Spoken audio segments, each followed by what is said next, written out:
Hi guys, and welcome back to a new video. Today I'm gonna be talking about my favorite K-pop albums of all time. I already made a video like this 5 months ago, back in March, and so I thought let me just do a part 2 because there are so many more albums that have made it to my favorites of all time. So I just want to tell you guys all about them. This time I actually have a lot more albums to show. I think I have like 1, 2, 3, 4, 5, 6, 7, 8, 9, 10, 11 albums to show you, and this time it has more variation between boy groups and girl groups because I felt like the last time I made that video there was only like literally one girl group album in there and the rest were all boy group. But this time we have a beautiful variation of boy groups and girl groups. So yeah, these are just literally my favorites of all time. I love listening to them. I love all the B-sides of them. So yeah, if you guys want to know which albums are my favorite of all time at the moment, then just keep on watching. Okay, so I'm just gonna grab them like very randomly. I'm not gonna go from a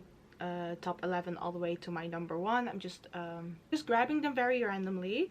I have a whole pile over here. So okay, the first album I'm gonna talk about is ateez Zero Fever Part 2. I really love ateez entire discography. Like literally their songs are just, there are literally no songs that are trash or worth to skip because they are all so good.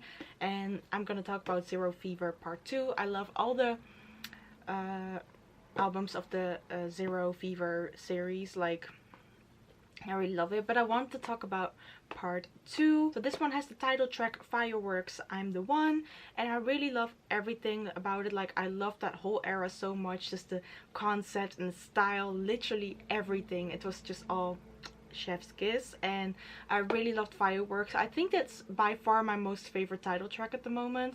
I really love Fireworks, and also all the B-sides are in here are amazing. I love Take Me Home and The Leaders, also a very good song. Literally I love all of them, and I just really like the whole concept and everything they went for this era. So yeah, that's why this is in my favorites of all time. I absolutely really love it. So, and I got the red version because I really like the photos in here the most. So yeah, so that is my favorite album from ateez. The next album I'm going to show you guys is from a soloist, and it's a woman. And I have IU's Lilac album. Like I have actually owned both versions. I also have the gray one over here, but I absolutely really love this album so much. Like I actually don't listen that much to IU, but I really just loved everything about this whole album. Like I loved all the B-sides as well. I think my favorite B-side is Micey and Flu, but I also really love Coin, and also her title tracks Celebrity, Lilac. I loved all of them, and also really like the epilogue. It's very beautiful, like, and the end of the whole album. So but I really love the whole like sort of concept and storyline IU went for this album, because she saw the lilac as a symbolization for the fact that she's saying goodbye to her 20s, and it's I think this year she turned 30 in Korean age. So this was actually released when she was 29 in Korean age. This whole album was basically saying like, I'm saying goodbye to my 20s and now heading into my 30s. And also I really loved epilogue because it was like, are you still gonna stay by my side and stuff, and did you enjoy the time we had together? Like it was just so beautiful. So that's why I also got the physical album as well. So I really loved this, and I definitely want to listen a lot more from IU, but right now she's currently my favorite female soloist. So yeah, I really love this album. Really recommend it. It has such chill, cool vibes. It's like every song is like it's a sort of different kind of style, but at the same time it all just blends in well together, like very perfectly. So yeah, really love this album. Next up I have TXT Minisode 1 Blue Hour. So this is the one with the title track. Wait, am I holding it upside down? Yeah, I'm holding it upside down. It has the title track, yeah, Blue Hour. And I actually really love this album a lot as well. I really love all the B-sides on there as well. And the album was actually released during the beginning of the pandemic. And I also really love the song We Lost the Summer, because it actually had to do with COVID and the pandemic and stuff. So I really loved how K-pop artists also really like released songs that had to do with the pandemic. So as in like, we're all in this together, and like also sort of as in they also all brought out like songs with lyrics that were so relatable to a lot of people, especially with TXT with like We Lost the Summer. Like obviously as the pandemic hit, it was, times were just so different, and yeah, and but I also just really love the whole vibe and style of this album as well. Like literally the concept they went for, it was like, it's hard to describe, but like sort of animated computer sort of digital thing, like sort of like that, and I really liked, also really like that concept. So yeah, I just really loved all the songs on here. It's such like great vibe and stuff. So oh, and also really like Ghosting, that's also maybe one of my favorite b-sides, and Way Home. Like yeah, really definitely love the songs. And yeah, I think also my current favorite, one of my favorite releases from TXT. So next I have another female soloist, and this is the Chungha album. This is her album Querencia. I absolutely really love this album. Like I really feel like Chungha really put her whole heart and soul into this, and it's just, you could definitely tell the result from this whole album. I love it so much. It actually has like 4 like sides. It has a side A, Noble, which also like every side includes like I think 4 or 5 songs. So in side A you have the song Bicycle. Like sort of every side has their own like style and genre, I guess, of music. Like you can tell like every side is very different. And B side and side B, Savage, had songs like Stay Tonight. Side C, Unknown, which had Play in it. I really love Play, that song is so great. And then side D, Pleasures, which were more like chill vibes of songs like X and Querencia, All Night Long. I really felt like Chungha was telling like her whole story with this album, which also made it so beautifully to listen to. Like also I just loved that with the sides, it was completely like she was literally telling a whole story like about herself with this album. And it also really like, it was very noticeable with the different sides, different styles of music. So yeah, I really love this album so much. I think this is literally one of the best masterpieces she has ever released. So yeah, I really love this album so much. But I also really like the style of the packaging. Like it's sort of like a pizza box, and I think more artists really have like those designs as if it's like a pizza box. It's actually quite funny. I think Bobby did that as well. And next is a BTS album. I have BTS B album, and I got the bigger one obviously. But people telling me right now that this is one of their least successful or the least best releases, then I'm literally gonna punch you, because I really love this album so much. Like I really like I have to like this CD player, which I also do play some of my albums in sometimes, and I'm not lying if I said that this was one of the CDs I played the most on my CD player. It was such a whole chill, beautiful like style album. Like it was definitely not like their usual sound, and I think a lot of people like complained about that this album was like quite boring and stuff like that, but I absolutely really loved it.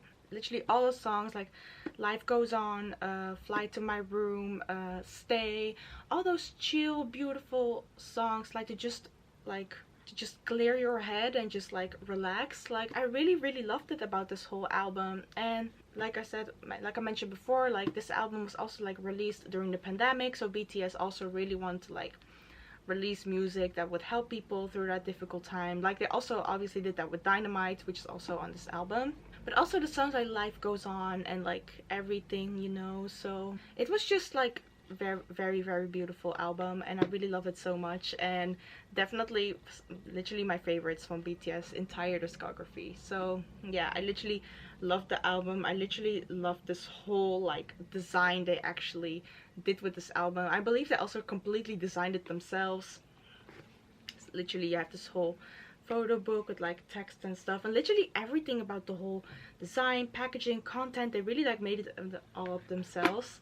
That's why I also really like this album as well. So yeah, I really love this. And yeah, I don't care what anyone is saying, this is not a boring album, period. Next up I have Lisa's Lalisa album. Like I absolutely really love this release. I have to be honest, in the beginning I wasn't really quite sure about it. Like when I heard Lalisa and Money, I was still a bit like okay, I actually did expect something different. I don't know if I really like it.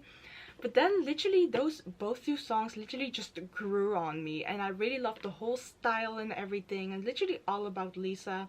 I really loved it with this whole like release of her, so that's why I also decided to get the physical album as well. I actually really like it. It sort of feels like a Louis Vuitton like stuff of logo. But yeah, I really love Lalisa. There was a moment I was like listening to it on repeat, and also Money really grew on me. It's now actually sort of my guilty pleasure as well. So yeah, that's why I want to include in my favorites of all time, because yeah, Lisa's not my bias in Blackpink though, but I really like Lisa. Like, I literally like love all the members, and I really loved everything about this whole, like, you could really tell it's Lisa. Yeah, you could tell it's Lisa, like, with everything. Like, and I really find that she really put herself on the global map with this release. So, because definitely Money became like a very big song, like even on TikTok as well, and literally Money became such a big song, like people really wouldn't think it was from a K-pop artist. So yeah, but I really love this album. Also very proud of Lisa for this whole release, so I really love it. Next up, I have Just B's Just Burn album. Just B is a boy group under Blue Dot Entertainment who debuted like last year, I believe. Yeah, they debuted last year. This group is also quite known because two contestants from Island are actually in this group, like Gonu and JM, and also Doyam from One The Nine is also in here. So the group members were like quite known anyway before their debut. And that's why I got this album as well, because literally, first of all, I really loved Island, and you guys all know enhypen is my old group, so I actually did want to buy this album to also support Gonu and JM with their debut. I was so happy when they announced that they were debuting, so, and I absolutely really liked their debut. It's called Damage, and I really liked it so much, and I also really love the B-sides like Getaway, My Way, Double Dare, and also Deja Vu is also on here, but I think Getaway, My Way, and Double Dare are like my favorites. I also really like Deja Vu, but I'm like more like attracted to those other three B-sides. So yeah, I really loved also the whole concept and the fact that Jungkook from BAP like produced their debut song. Like, you could tell it was just BAP vibes all over again, which I also really loved so much about this album and this release. So literally, I loved BAP. I always used to listen to them. That's why I was so glad that they were disbanded. So yeah, I really like this album. Definitely my favorite. Like, I really love all their other songs as well from Just B, but I think like their debut is still my favorite. Next up, I have another Blackpink soloist, and that is Rosé. This is her debut solo album, R. It has the songs On The Ground and Gone. I really loved this release as well. Like, what I liked about Rosé is that she actually did her whole release in English, compared to Jennie and Lisa, who did it both in Korean. I was actually most surprised about Lisa, that she did her release in Korean, even though she's like Thai. And I actually really like this whole concept and like style Rosé went for this album. You could like really tell that when you listen, like, it's very Rosé. And yeah, I really love both the songs On The Ground and Gone. When they were released, I was listening to them the whole time, and I also really love this album so much. I just like all the aesthetics and the vibes of this album. I really liked it. So I think I prefer Gone more than On The Ground, because I really felt like Gone should have been maybe the title track, because I really love this whole song. It's also like quite relatable at the time as well. So yeah, but I also really love On The Ground. I think it has such a beautiful message, and just that everything you need is like on the ground, you know? So yeah, I just really love this album, so that's why it's also in my favorites. Next up, I have another girl group, and I have Kep1er's debut album, First Impact. First of all, I'm actually not quite a big fan of the packaging though. Like, first of all, this gets like filthy very fast, and I also feel like they could have like maybe done something on the sides. And the fact that you have to take out everything like this, I don't know if I'm a great fan of that. But anyways, I really love Kep1er. I followed Girls Planet 999 during its run. I actually never like watch survival shows while they're like airing. I always watch them after like the group has debuted and stuff. But Girls Planet 999 was the only survival show I actually like followed during its run. So I was actually very happy that some of my favorites I did vote for did end up debuting in the final lineup of Kep1er. So yeah, I really love this album so much. I think Wadada is like such a very good song. Wadada, I love it so much. Like from the first listen, I loved it so much anyway. And I also really like the B-sides like Mask, See the Light, and I really like that they also like added songs from Girls Planet 999 in this album as well. Like for example, the Signal song, Oh Oh Oh, and also the other songs they did. I think they always do that with like groups who debut from survival shows, that they also like add songs from that show. So yeah, I absolutely really liked it. I love the whole concept and everything, and so that's why I got the album as well. I got all the versions, even though I was like on a buying albums ban this year, apart from enhypen albums obviously. I really still did want to get Kepler's album. I also have an unboxing from that, so if you want to see that, then make sure to watch that as well. But yeah, I really love Kepler. I really love the album so much. I also really like their new release, Up. I also really like that one, but I think their debut is still my favorite. So the next album is definitely not going to be a surprise for you all, and you guys were probably thinking, why is that album not here yet? But here it is, enhypen, Manifesto Day 1. Like, how could I not put an enhypen album in my most favorite K-pop albums of all time video? Like, how could I not? So enhypen made their comeback last month with Manifesto Day 1. I absolutely really loved it. I was very anticipating for this comeback, and I really loved Future Perfect, and I literally loved all the other songs on here as well. Like, I just find it I was very impressed with the songs and everything, because you could obviously tell enhypen went sort of a completely different direction compared to their usual releases. They really like experimented with like Chicago drill and like rock sounds as well. Well, they obviously did do some rock sounds in Dimension Dilemma as well. Like, you could tell from Dimension Dilemma era that they were like experimenting with different genres, and they also did it with Manifesto. But I really loved it so much. I also really loved That Feeling When, Shout Out, but I think my favorite B-side has to be Foreshadow. I was so gutted, and I think everyone else as well, that Foreshadow was an outro with so much talking. Like, literally, Jake killed that singing part in Foreshadow. It was so freaking beautiful. Like, literally, I'm demanding from Hype a full version of Foreshadow, and also from Walk the Line. I found that intro so good. Usually I always skip the intros and outros of enhypen's their songs. Not always, but most of the time I do. But these intros and outros, they were just, you just couldn't skip them. They were just too good to be just intros and outros. Like, I literally demand full songs from these. So yeah, I really loved everything about this whole comeback. All the songs were amazing, and also the whole concept and everything. I really love what they went for, because I know there were some people who were actually quite disappointed with this comeback, but I definitely wasn't at all.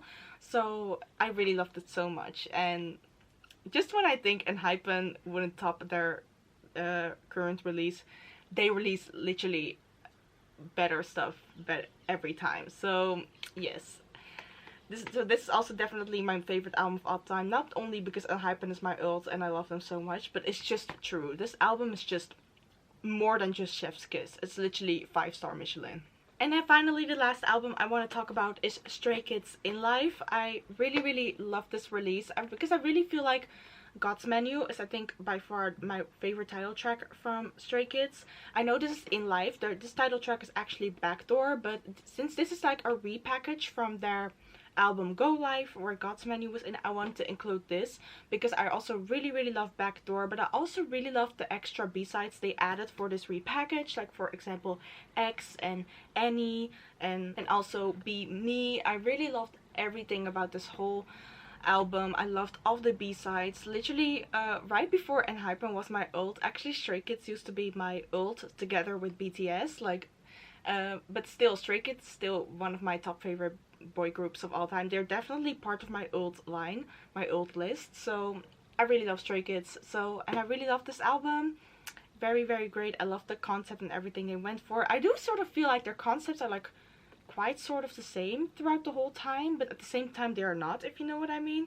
But yeah, I really loved Backdoor so much, and literally God's Menu, literally all the songs on here, like, they're definitely not a skip. So yeah, I really love this album so much, the concept and everything. So yeah, that's why it's included in my most favorites of all time. So these are all my favorite K-pop albums of all time. I really hope you guys enjoyed this video. Make sure to give it a thumbs up if you liked it, and of course subscribe. If you want to see more videos like these of like my most favorite K-pop albums of all time, then please let me know in the comments. So I would love to make them once there are like new releases out and I have new albums to talk about. I actually also want to make a video with like my most favorite photo cards of all time. So if you guys are also interested in that, then definitely make sure to subscribe. I really love you guys. Thank you guys so much for watching, and I'll see you next time in a new video. Bye bye.